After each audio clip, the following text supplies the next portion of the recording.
En el capítulo de hoy vamos a hablar acerca del ADN, que es un concepto con el que más o menos estamos todos familiarizados. Desde la escuela lo estudiamos, casi a diario lo vemos en las noticias, y actualmente aún se siguen haciendo muchas investigaciones en este campo. Lo cierto es que, aun a pesar de todo esto, nos sigue sorprendiendo casi tanto como la época en la que se descubrió su estructura. Efectivamente, de hecho muchas personas se piensan que fueron Watson y Crick los descubridores del ADN, cuando no es cierto. La primera persona que halló algo parecido al ADN, que de hecho no la llamó así, la llamó nucleína, fue Misha en el siglo XIX. Posteriormente, en el siglo XX, fue Levin el primero que descubrió cuál era la naturaleza molecular del ADN. Él fue el que entendió que había un azúcar, un fosfato y una base nitrogenada dentro de la estructura molecular. De hecho, esta estructura molecular es precisamente muy importante para la conservación de la información y ahora después veremos cómo se va conformando directamente en esta maqueta. Justamente a principios del siglo pasado fue cuando Watson y Crick descubrieron su estructura a partir de unas fotografías que había sacado Rosalind Franklin en rayos X de la propia cadena. Ellos vieron cómo se disponían, cómo se iban organizando todas las moléculas que componen la cadena y a partir de esto se pudo entender también cuáles son los conceptos que están detrás de toda la vida que conocemos. De hecho, el ADN es precisamente la manera que tenemos de codificar todas las instrucciones de nuestro cuerpo. Es decir, es la única manera que tenemos de tener un código con el cual podemos producir las proteínas, que son las que controlan toda la vida que existe en este mundo. Para ello necesitamos un sistema muy ingenioso, que es muy parecido a un código de ordenador, para que lo entendamos, en el cual utilizamos cada una de estas pequeñas unidades que estamos viendo, que conforman la cadena, como hemos explicado antes, de manera que se van uniendo formando una cosa que se llaman tripletes. Los tripletes son 3 unidades y estas bases, que son completamente distintas la una a la otra, lo que hacen es codificar una cosa que se llama aminoácido. El aminoácido no es otra cosa que un ladrillo fundamental de lo que será una proteína. Y justamente partiendo de eso, como el ADN codifica para las proteínas y en nuestro organismo tenemos una cantidad inmensa de proteínas, podemos entender que el tamaño de una cadena de ADN es gigante.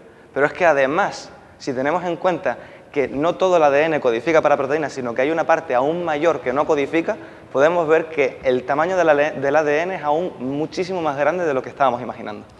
De hecho, es tan sumamente enorme que, para que os hagáis una idea, cada célula en su núcleo contiene 2 metros aproximadamente de ADN. Es decir, el ADN total, si lo pusiéramos uno detrás de otro, a la larga, mediría 113.000 millones de kilómetros. Podríamos llegar más allá de la Luna, desde aquí, si pudiéramos poner el ADN que tenemos cada uno de nosotros, no todos, cada uno de nosotros. Para poder hacer eso necesitamos un sistema todavía más complejo, de manera que podamos meterlo dentro de una célula, porque como os imagináis las células no se ven a simple vista. Entonces meter algo tan grande en algo tan pequeño es una cosa muy compleja. ¿Qué hacemos? Pues utilizar un sistema que se llama superenrollamiento. Básicamente funciona de esta manera. El ADN tiene 4 niveles de enrollamiento. El primero y el más básico para codificar la información es el que comentábamos antes, una cadena que codifica la información. El segundo nivel es la cadena que cierra como si fuese una cremallera, es decir, la doble hélice que estáis viendo aquí. La hélice se cierra de una manera complementaria. Cada base solo puede unirse a su complementaria única y exclusivamente. Una vez que se unen, se cierra como si fuese esta cremallera de aquí. Así de sencillo. Cuando tenemos la cremallera cerrada, lo que utilizamos para representarlo es un hilo, porque es lo mejor. Imaginaos que esto es la hélice que estamos viendo aquí. Pues aún así debemos de enrollarlo aún más, para lo que utilizaremos una serie de proteínas que se llaman histonas, de manera que se queda como si fuese un collar de cuentas, como el que estamos viendo aquí. Este collar de cuentas, con estas proteínas, se enrolla todavía más, de manera que se forma un hilo especial que llamamos cromatina condensada, como si fuese esta hebra de lana. Esta hebra de lana, a su vez, se enrolla todavía más, formando los cromosomas. Y cada persona contiene en su cuerpo 23 por 2, porque todos tenemos 2 juegos de cromosomas, por lo tanto podéis imaginaros la gran cantidad de tripletes, es decir, de bases nitrogenadas que estábamos hablando antes, que codifican la información. Sí, y recapitulando un poco, si vemos que cada célula tiene 2 metros corresponde 2 metros de longitud de cadena por cada una de las células, se puede pensar que a simple vista podremos observar una cadena de ADN, y de hecho es así, se puede demostrar con un experimento muy sencillo que vamos a hacer aquí ahora. Ahora mismo lo que está haciendo es enjuagarse la boca para poder separar varias de las células que tiene la mucosa, que es la boca, que es muy suavecita, y simplemente con un poquito de sal y agua lo que hace es separarlas, arrancarlas, y entonces se rompe. Al romperse, todo el ADN que tiene en el núcleo se va depositando en el agua.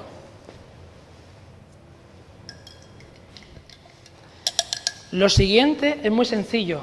Si recordamos las proteínas que teníamos aquí, que hacían que se enrollara más la cadena, entenderemos que no se puede desenrollar, igual que la madeja que tenemos ahí. Entonces lo que vamos a hacer es utilizar un poquito de jabón para arrastrar todas esas proteínas.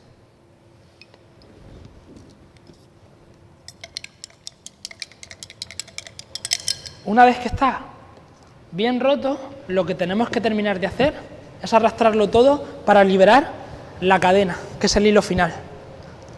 Y para eso utilizaremos un alcohol, en este caso, por ejemplo, propanol. Y con un poquito de cuidado,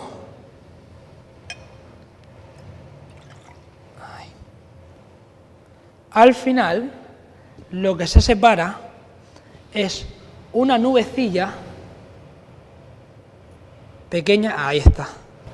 O sea que esto de aquí básicamente es mi ADN. Efectivamente. De hecho, es el ADN como si empezáramos a deshacer esta madeja. Si la deshicieras en agua, en una piscina, básicamente se quedaría flotando como si fuese una nube. Y eso es precisamente lo que tenemos ahí. Pues justamente tengo aquí lo que contiene toda la información que guardan las células de mi cuerpo. Yo estoy aquí. Y ustedes también pueden hacer esto en casa y verse a los ojos de la ciencia. Nos vemos en el próximo capítulo.